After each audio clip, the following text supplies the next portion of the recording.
Salut à tous, il est temps pour vous d'en apprendre un petit peu plus sur la mythologie mésopotamienne. Et bien sûr, il faudra pour cela parler de la création du monde et de la déesse mère qu'est Tiamat.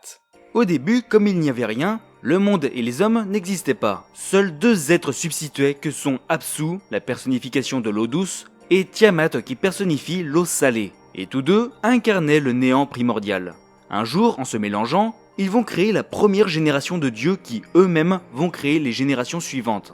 Seulement voilà, les dieux commençaient à devenir un peu tapageurs et ont commencé à construire l'univers et la réalité. Comme étant du néant primordial, le concept même de création a blessé Apsu et Tiamat, perturbant leur sommeil. Vous savez, quand vous dormez et que votre gosse il fait encore un petit peu de bruit dans la chambre, c'est un petit peu ça en fait. Tiamat a d'abord ignoré les combats, mais Apsu n'ignorait pas l'agitation causée par la création. Il pensait également que ses propres enfants voulaient lui prendre le trône, et se mit en tête de se débarrasser de tous ces dieux. Seulement voilà, un des dieux descendants de Apsu, connu pour sa sagesse et son intelligence, va comprendre ses intentions d'éradication.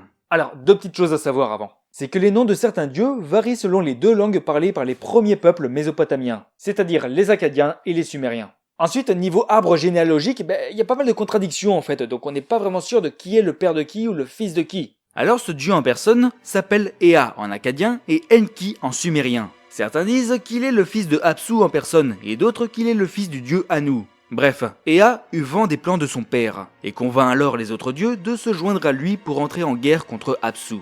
C'est après une longue bataille qu'ils vainquirent le créateur. Mais cela fera entrer Tiamat dans une telle rage qu'elle décidera de se venger. Tiamat était souvent représentée comme une femme dragon, ou simplement un dragon. Et pour entrer en guerre contre les dieux, elle engendrera toute seule une armée de monstres tous plus redoutables les uns que les autres. Elle engendrera aussi un être du nom de Kingu, qui deviendra son nouvel époux en plus d'être le chef de son armée. Elle lui confiera également les tablettes de la destinée, où s'inscrit le sort de chaque être vivant. Et les dieux, malgré leur puissance, sont effrayés par cette nouvelle armée et ne pensent pas être en mesure de l'emporter. Mais heureusement, Ea et son épouse Daminka vont donner naissance à un dieu dont vous avez sûrement déjà entendu son nom. Et c'est Marduk, le roi des dieux babyloniens supérieur en force et en sagesse par rapport aux autres dieux. Et ce jeune dieu se proposera de combattre Tiamat. Mais bon, la bataille, je vous raconterai tout ça dans la vidéo consacrée à Marduk. Du coup là, je vous passe les détails pour qu'on se recentre sur Tiamat. Mais en gros, Marduk gagne et se sert de son corps pour créer le monde. Tiamat est représenté soit comme un serpent de mer, soit comme un dragon ou une femme. Mais il est suggéré qu'il y a deux parties au mythe. La première dans laquelle Tiamat est une déesse créatrice à travers un mariage sacré entre le sel et l'eau douce, créant pacifiquement le cosmos à travers les générations successives.